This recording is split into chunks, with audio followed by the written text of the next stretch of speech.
Buenas, espero que estén todos muy bien. El día de hoy estamos aquí con un nuevo video. Y bueno, hoy vamos a hablar acerca de la parte verbal de los exámenes de admisión, porque he visto que es algo que a la mayoría le cuesta, aunque muchas veces digamos que es una parte fácil o sencilla.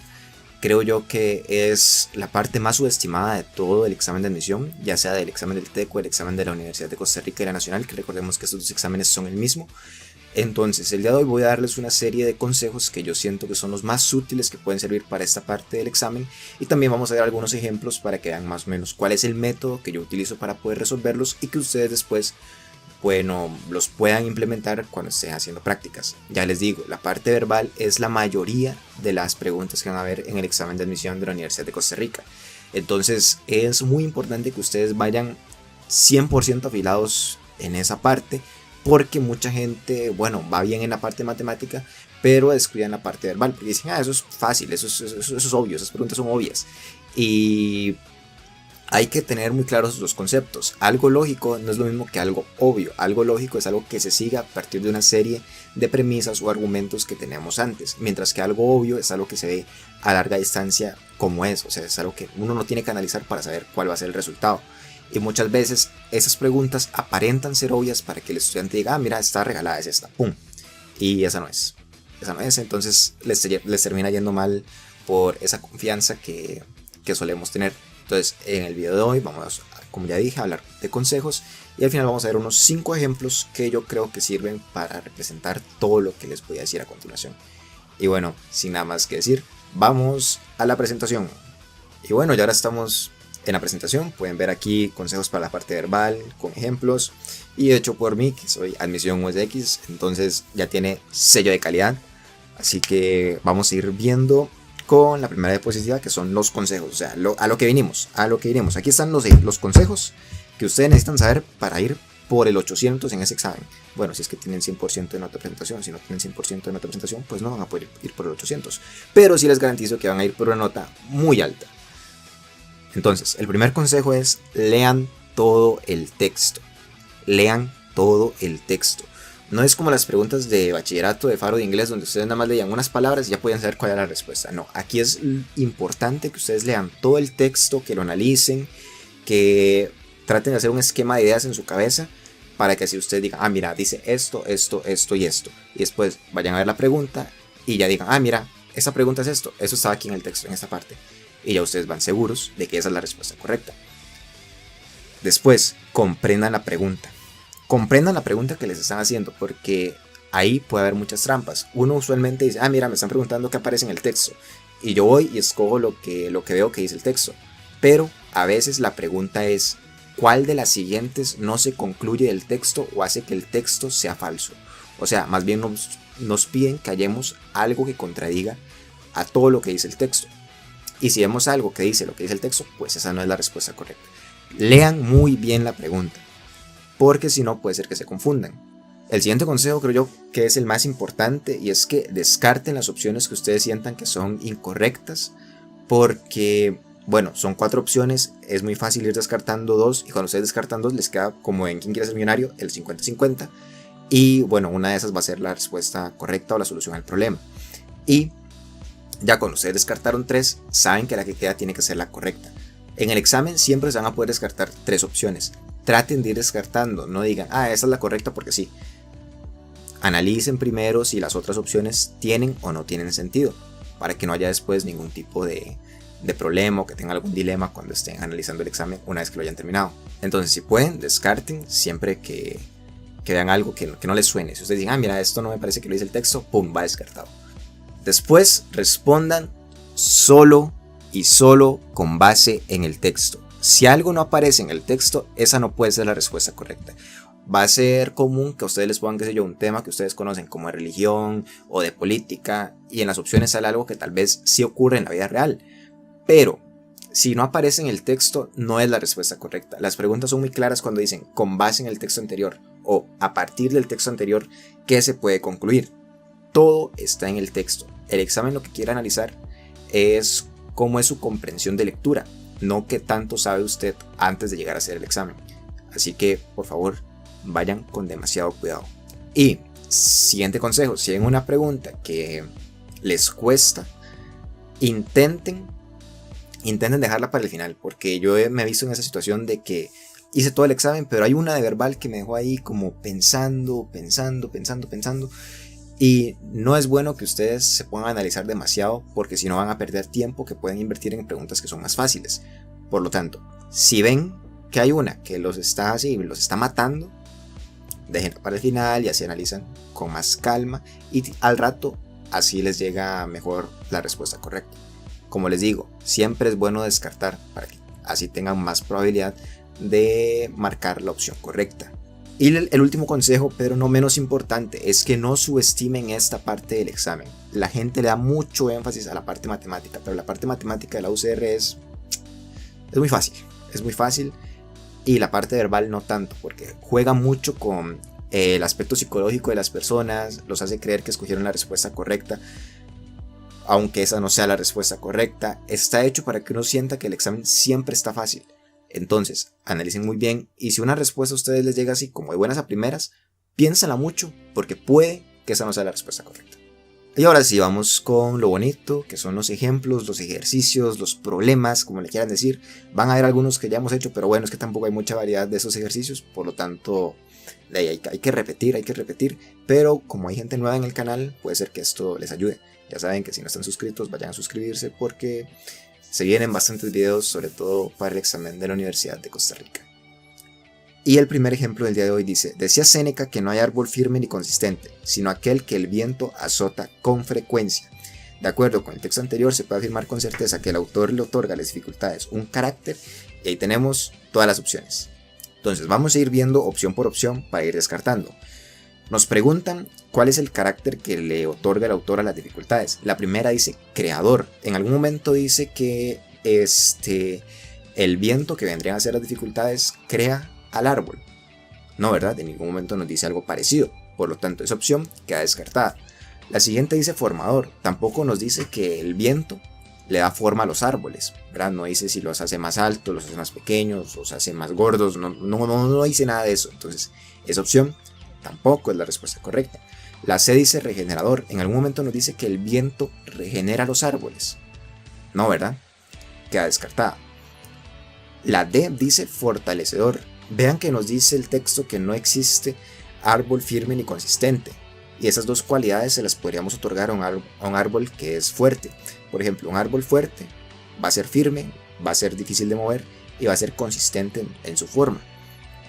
Por lo tanto, podemos decir que el viento es el que le da estas cualidades, así que el viento es el que los fortalece. La D es la respuesta correcta. Y la última dice constructivo. Otra vez, nunca dice que el viento construya el árbol. Por lo tanto, la E queda descartada. ¿Ven qué fácil? Siempre analizamos, vemos las opciones y vamos descartando. Si hay una que se acopla a lo que leímos, esa va a ser la respuesta correcta. Y claro, cuando nos pregunten cuál es la que se puede deducir del texto y cosas así, no hay que confundir cuando nos digan cuál no se concluye del texto. La siguiente dice: si alguien sabe andar en bicicleta es porque ha pasado por un proceso de aprendizaje durante el cual pueden ocurrir muchas caídas. No obstante, llega el momento en que el aprendiz es capaz de mantener un equilibrio activo. Y nos dicen que analicemos las siguientes afirmaciones. La primera dice: el aprendizaje no requiere de tiempo. La segunda: en todo aprendizaje pueden ocurrir equivocaciones. La tercera: algunos procesos de aprendizaje no tardan mucho tiempo en completarse. La pregunta es: de las afirmaciones anteriores, ¿cuál o cuáles hacen que el texto principal sea falso? ¿Qué quiere decir que hagan que sea falso? Que lo contradiga o que diga lo contrario, valga la redundancia, a lo que nos plantea el texto original. Entonces, la primera dice que el aprendizaje no requiere de tiempo. Vean que el texto dice: si alguien sabe andar en bicicleta es porque ha pasado por un proceso de aprendizaje. Y un proceso de aprendizaje siempre va a requerir de tiempo, ya sea 1 segundo, 2 segundos, no sabemos cuánto, pero siempre va a requerir de tiempo. Por lo tanto, la primera opción está en contra de lo que dice el texto, así que esa es una que hace que sea falso.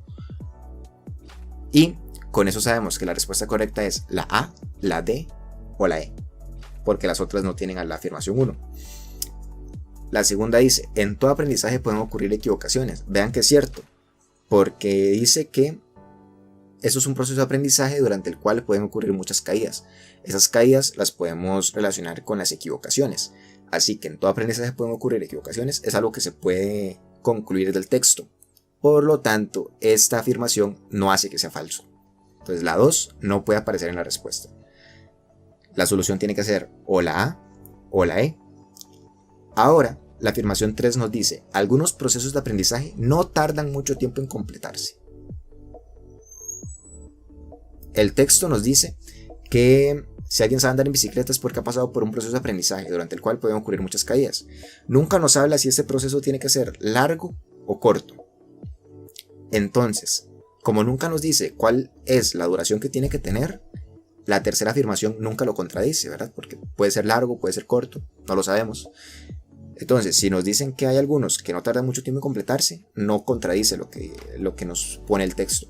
Por lo tanto, la 3 no hace que sea falso.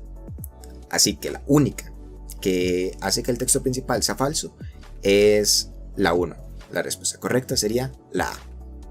El siguiente ejemplo dice, la humanidad no se distribuye uniformemente en la Tierra, ya que existen zonas densamente pobladas y otras en las que viven apenas unos cuantos cientos de personas. A lo largo de la historia, el clima, la calidad del suelo, la disponibilidad de animales domesticables, entre otros, han hecho que los humanos deban migrar hacia lugares en los que sus probabilidades de sobrevivir sean mayores. Como evidencia de esto, existen los desiertos y los polos del planeta, en donde con respecto a otros territorios habitan pocos humanos. De acuerdo con el texto anterior, y ahí tenemos todas las opciones. Entonces tenemos que ver cuál se puede concluir a partir de lo que yo les acabo de leer. La primera dice, los factores sociales, creo que ahí era influyen, no incluyen, en la migración poblacional. Veamos, en el texto se nos mencionan los factores sociales. Verá que no, más que todo hablamos de factores como climáticos o regionales que hacen que las personas se tengan que ir. Entonces, como nunca nos mencionan los factores sociales, la primera se descarta. Pero vean que eso uno lo podía suponer de, qué sé yo, de las clases de sociales, porque nos dicen que hay factores sociales que influyen en que la población tenga que migrar a otro lado. Pero eso no lo dice el texto. Entonces, a pesar de que es algo que nosotros podemos saber, si el texto no lo dice, no es la respuesta correcta. La B dice, la probabilidad de sobrevivir depende de las condiciones climáticas. Veamos, nos dice el texto, a lo largo de la historia, el clima, la calidad del suelo, la disponibilidad de animales, entre otros, han hecho que los humanos deban migrar hacia lugares en los que sus probabilidades de sobrevivir sean mayores.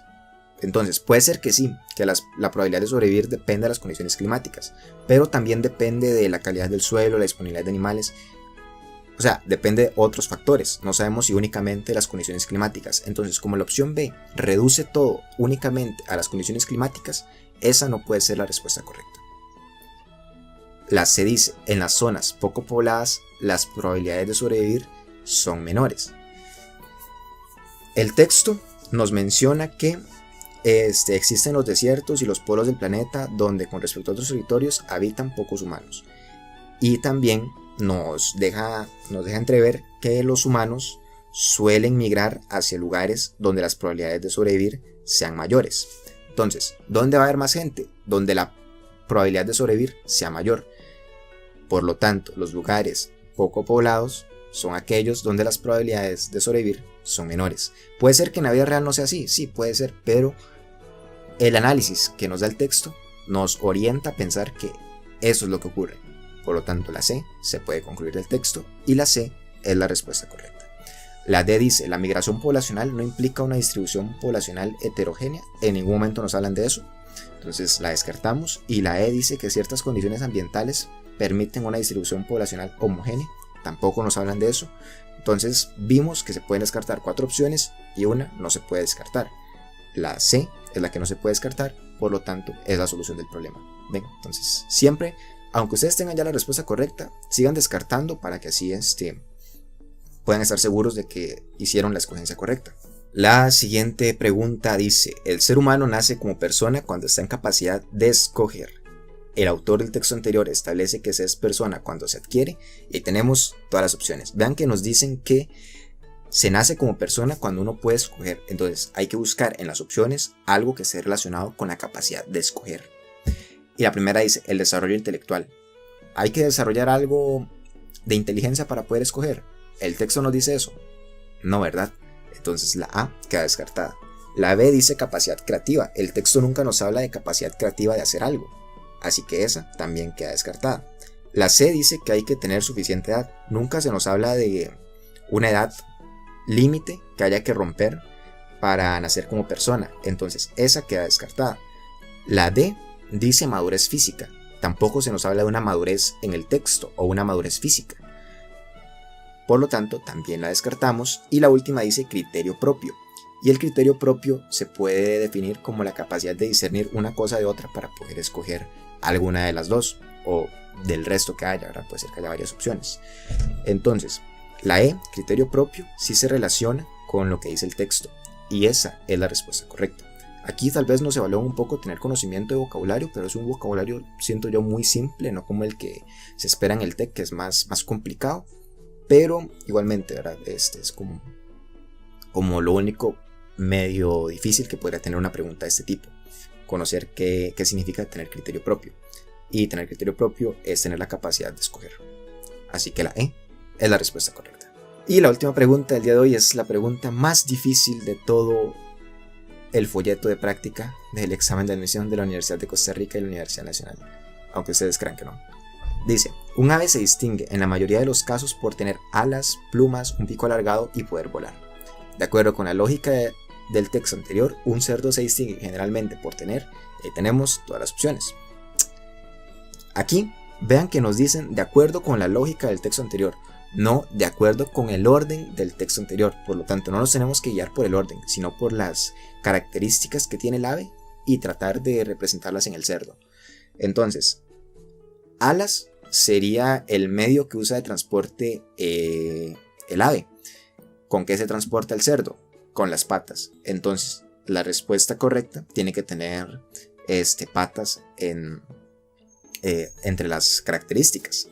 Así que bueno, podemos descartar la opción D porque en la opción D nunca se nos mencionan las patas y quedarían 4 posibilidades de respuesta correcta. Luego tenemos plumas. Plumas lo podríamos ver como lo que cubre el cuerpo del ave. ¿Y qué es lo que cubre el cuerpo del cerdo? Serían los pelos. Así que la respuesta correcta también tiene que tener pelos. La E no tiene pelos, por lo tanto queda descartada. Ahora estamos entre la A, la B y la C. Nos mencionan después un pico, que pico es donde tenga la nariz y la boca, por decirlo así, el cerdo. Y eso sería en este caso el hocico, ¿verdad? Hocico tiene que ver con pico, entonces sí tiene sentido. Y luego nos dice pico alargado. Alargado es una forma, por lo tanto la respuesta correcta tiene que decir de qué forma es el hocico del cerdo. Vean que en el caso de la opción B y A nos mencionan un hocico dentado.